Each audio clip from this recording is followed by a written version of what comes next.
আমার প্রচেষ্টা চ্যানেলে সবাইকে স্বাগত। আজকে থাম্বনেল দেখে নিশ্চয়ই বুঝতে পারছেন যে আমি কি কাজ করব। এটা হচ্ছে অ্যাডেনিয়াম গাছ। এই গাছটা আমি ফেব্রুয়ারি মাসের মোটামুটি লাস্ট উইকে তুলে ধুয়ে এটাকে একটা শুকনো জায়গায় রেখে দিয়েছিলাম, ঝুলিয়ে রাখিনি তো। একটা শুকনো জায়গায় যেখানে ছায়া আছে, মানে অন্ধকার আছে, সেরকম জায়গায় রেখে দিয়েছিলাম, হাওয়া বাতাস খেলে। কিন্তু মাঝে মাঝে একটা সাইডে ঘুরিয়ে না রেখে একটু অন্য 2-3 দিকে ঘুরিয়ে রেখেছিলাম, যাতে কটেক্সটার আঘাত না হয়, কালো না হয়ে যায়। ঝুলিয়ে রাখার হয়নি। তো আজকে এই রিপোর্টটা করতেই হবে। কেন আজ করব কাল করব করে অ্যাডেনিয়ামের রিপোর্ট করাটাই হচ্ছে না। তো এই যে মাটিটা রয়েছে, এই মাটিটা হচ্ছে এই যে গাছটা তুলেছিলাম সেই মাটিটা। এটাকে রোদে দিয়ে ভালো করে শুকনো করে রেখে দিয়েছি, এতে কিন্তু কিছু মেশাইনি।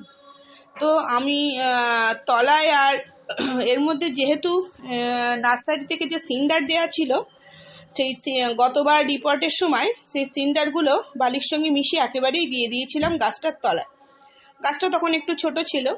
তো এবারে কি করব, এই যে সিন্ডার মিশ্রিত যে বালি আছে এটা কিন্তু গাছের তলায় দিয়ে দেব, কিন্তু শুধু দেব না, একটু ফাঙ্গিসাইড মিশিয়ে তারপর দেব। রোদে দিয়েছি মানে এতে অনেকটাই এটা জীবাণুমুক্ত হয়ে গেছে।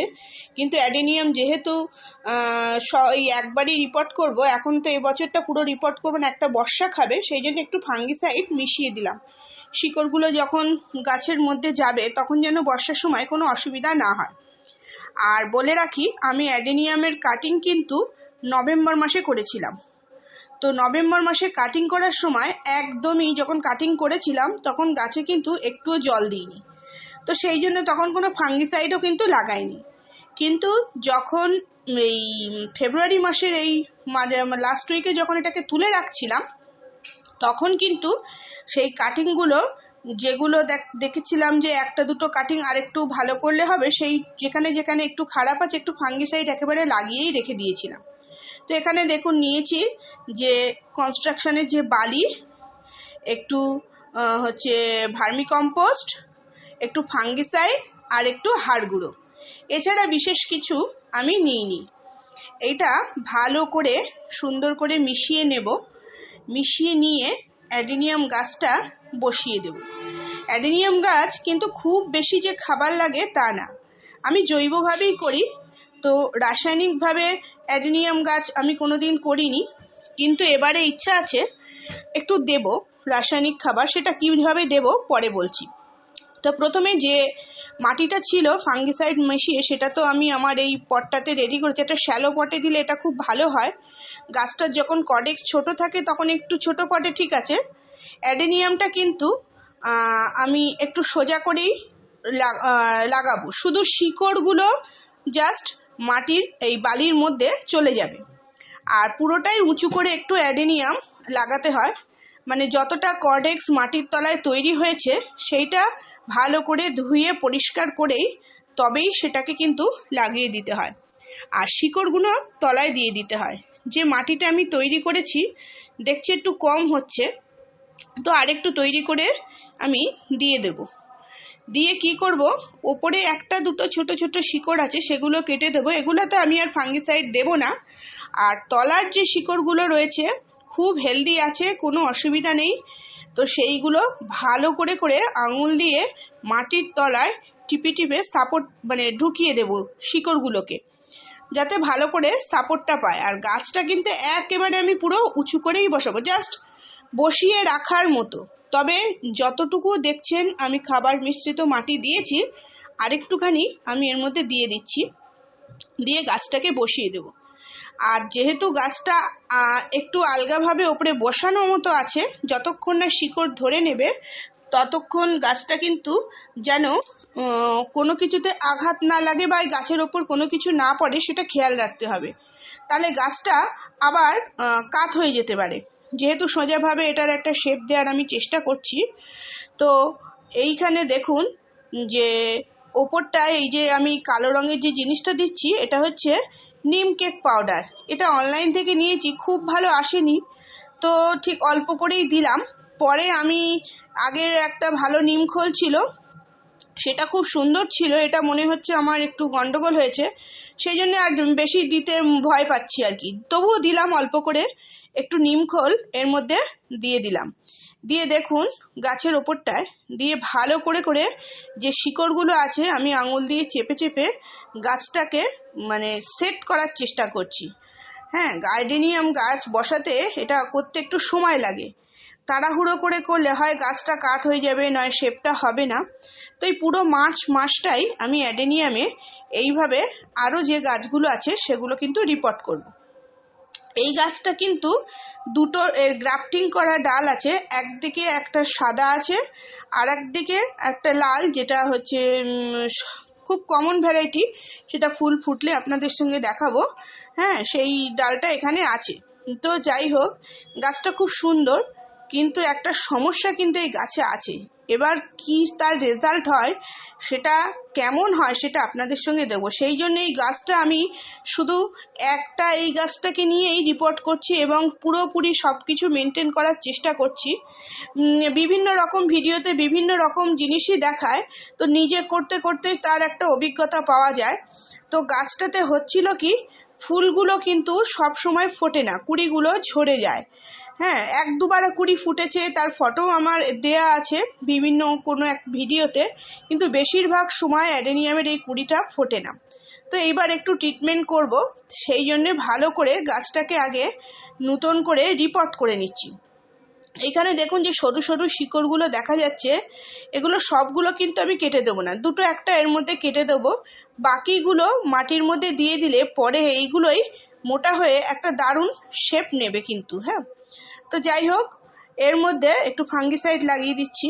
হ্যাঁ, কারণ অ্যাডেনিয়ামের কডেক্সে একটু উল্টো পাল্টা হলেই তার কডেক্স পচে যেতে থাকে, সেই জন্য এটাকে কিন্তু খুব সাবধানে আমাদের কাজ করতে হয়। আর এই গাছ খুবই জল পছন্দ করে, সবাই জানেন। এটা দেখুন সিউইড গ্র্যানিউল, যেটা মানে সিউইডের লিকুইডটা আমি ইউজ করলাম না, তো আমি এই টপটার কিনারা বরাবর এগুলো আমি দিয়ে দিচ্ছি। হ্যাঁ, এই সিউইডটা গাছে দিয়ে দিলাম, তাহলে আমি একটু ভার্মি কম্পোস্ট দিলাম, একটু হাড় গুঁড়ো দিলাম, একটু ফাঙ্গিসাইড দিলাম, আর অল্প একটু সিউইড গ্র্যানিউল প্রথম এবার আমি দিচ্ছি। দিয়ে আর কিছু এখানে কিন্তু আমি দেব না, এতে আমি খোল পচা জল একদমই কোনোদিনই ইউজ করি না। ঠিক আছে, করলেও আগে এক দুবার যখন আমি জানতাম না তখন করেছি, কিন্তু তাতে কোনো অসুবিধা হয়নি। অনেক দিন আগে একটা গাছ মারা গিয়েছিল, তো এখন ফুল না হোক আমি চেষ্টা করি কডেক্স দিয়ে, ফুল একটু কম হোক, গাছটাকে বাঁচিয়ে রেখে সুস্থ করে সব কিছু শেখা। দেখুন ড্রেনেজ সিস্টেমটা কত সুন্দর হয়েছে, যে জল দেওয়ার সাথে সাথেই কিন্তু জলটা বেরিয়ে পরিষ্কার একদম পুরো ড্রেনেজ আউট হয়ে গেল, মানে জলটা বেরিয়ে গেল ড্রেন দিয়ে। এইরকমভাবে কিন্তু অ্যাডেনিয়ামটা রিপোর্ট করতে হবে, কোনো কারণেই যেন জল না জমে। আর একটু টবের ভিতরটা ফাঁকা রেখেছি, কারণ হচ্ছে যখন সারা বছর এই গাছটা ফুল দেবে তাতে অল্প অল্প করে খাবার দিতে থাকবো। এইখানে দেখুন যে অ্যাডেনিয়ামগুলো আছে, এই অ্যাডেনিয়ামগুলো সব কটাকে আমাকে রিপোর্ট করতে হবে। আজকে আমি চেষ্টা করব এই অ্যাডেনিয়ামগুলো প্রত্যেকটার মাটি বার করে সেগুলোকে ধুয়ে পরিষ্কার করে রেখে দেওয়া। খুব মজা লাগে অ্যাডেনিয়াম গাছ, যেই যে কডেক্সটা খুলে যখন এটাকে বার করি, খুব দেখতে ইচ্ছা করে গাছটা কেমন শেপ নিল। আপনাদের কেমন লাগে সেটা আপনারাও আমাকে জানাতে হবে। আমার কিন্তু এটা খুব দারুণ এক্সাইটমেন্ট লাগে যখন অ্যাডেনিয়ামের কডেক্সটা খুলে দেখি যে গাছটা কডেক্সটা কতটা মোটা মোটা হলো আর কেমন শেপ নিল, খুব সুন্দর লাগে। তো কডেক্স মোটা করতে গেলে একটু ছোট টবে প্রথমে দিয়ে রাখতে হয়। তো যাই হোক, আমি ভিডিওটা করছি, এই গাছটা খুলে আপনাদেরকে পরিষ্কার করে দেখাচ্ছি, কিন্তু আর একটা ভিডিও আপনাদের সঙ্গে শেয়ার করা হয়নি, কিন্তু গাছটার কডেক্সও আমি খুলে বার করেছি, আমাকে কিন্তু টবটা ভাঙতে হয়েছে, এটা একটা আমার সমস্যা হয়েছে, গাছটা প্রচণ্ডভাবে পুরো আটকে গেছে। আবার নেক্সট কোনো ভিডিওতে সেই গাছটা কেমন আকার নিয়েছে আপনাদের দেখাবো যে কত বড় কডেক্স হয়েছে তার। তো এটা কি দেখছি, ও এটা কোনো আগের বারের কোনো হয়তো অ্যাডেনিয়ামের ডাল। আমি ভয় পেয়ে গিয়েছিলাম, আমি ভাবলাম হয়তো কোনো এরই ডাল। কি সুন্দর শেপ নিয়েছে দেখুন। হ্যাঁ, গাছটা আমি নভেম্বরে প্রুনিং করেছিলাম, তো এখন গাছটা জল মোটে খুব একদমই জল দিইনি। সব কিন্তু এর যে অ্যাডেনিয়ামের যে চোখগুলো আছে সেখান থেকে গ্রোথ নেওয়ার মতো পজিশানে চলেও এসছে। এর রিপোর্ট করে দিলে কিছু দিনের মধ্যেই কিন্তু এর সুন্দর পাতা বেরোতে থাকবে। ওই আগের গাছটাতে তো পুরো কুড়িই চলে এসছে। তো ভালো করে এটা আমি বালতিতে জলে সুন্দর করে ধুয়ে নেব। তো অ্যাডেনিয়ামের কডেক্স আমি কিন্তু এইভাবে ধুয়ে পরিষ্কার করে নিয়ে এটাকে কিন্তু আমি পুরো 1 সপ্তাহ এইভাবে রেখে দেব। আমি এটাকে কিন্তু খুব তাড়াতাড়ি রিপোর্ট করব না। তো সবসময় ওই ঝুলিয়ে রাখি না, কোনো একটা যেখানে একটু আলো কম আসে সেই রকম একটা জায়গায় অ্যাডেনিয়ামটা আমি রেখে দেব। হ্যাঁ, এইবার এতে কিন্তু ফাঙ্গিসাইড মাখিয়ে রাখবো। তা না হলে যখন গাছটা রিপোর্ট করব ফাঙ্গিসাইড দিয়ে যখন জলটা দেব তখন ফাঙ্গিসাইডগুলো ধুয়ে যায়। সেই জন্য আগে থেকেই ফাঙ্গিসাইড। কি সুন্দর কডেক্স হয়েছে দেখুন। সাদা যে অংশটা দেখা যাচ্ছে, সবুজটা তো টবের উপরে ছিল, আর সাদা অংশ যেটা দেখা যাচ্ছে সেটাই হচ্ছে এর কডেক্স। তো যাই হোক, গাছটা আবার সোজা করে যখন রিপোর্ট করব তখন আপনাদের সঙ্গে শেয়ার করব। আপনারাও মার্চ মাসে অবশ্যই অ্যাডেনিয়াম যাদের রিপোর্ট করার দরকার তারা কিন্তু রিপোর্ট করে ফেলুন। কোনো গাছ রিপোর্ট করলে তাতে কিন্তু অনেক বেশি ফুল পাওয়া যায়।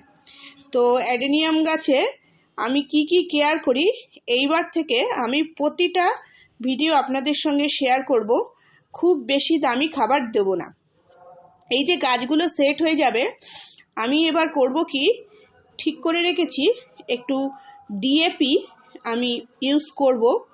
তো যদি ইউজ করি আপনাদের সঙ্গে অবশ্যই শেয়ার করব, আর যদি ইউজ না করি সেটাও আপনাদের সঙ্গে বলবো। ইচ্ছা আছে একটু ডিএপি মাটিতে দেওয়া। ডিএপি দিলে কি, রাসায়নিক সার দিলে ফুল হয়তো অনেক বেশি হয়, কিন্তু আমরা সাধারণ বাগানি অনেক বেশি ফুল নিতে গিয়ে ভয় পাই গাছটা না যাতে নষ্ট হয়ে যায়। তো যারা রাসায়নিক সার দিতে পছন্দ করেন না তারা আমার মতো এইভাবেই দিতে পারেন। হ্যাঁ, গোবর সারটা না দেওয়াই ভালো, কেন অনেক সময় ফাঙ্গাস লেগে যায় বর্ষাকালে। কিন্তু ভার্মি কম্পোস্ট যদি ভালো করে শুকিয়ে অল্প দেওয়া যায় তাতে কিন্তু খুব একটা সমস্যা হয় না।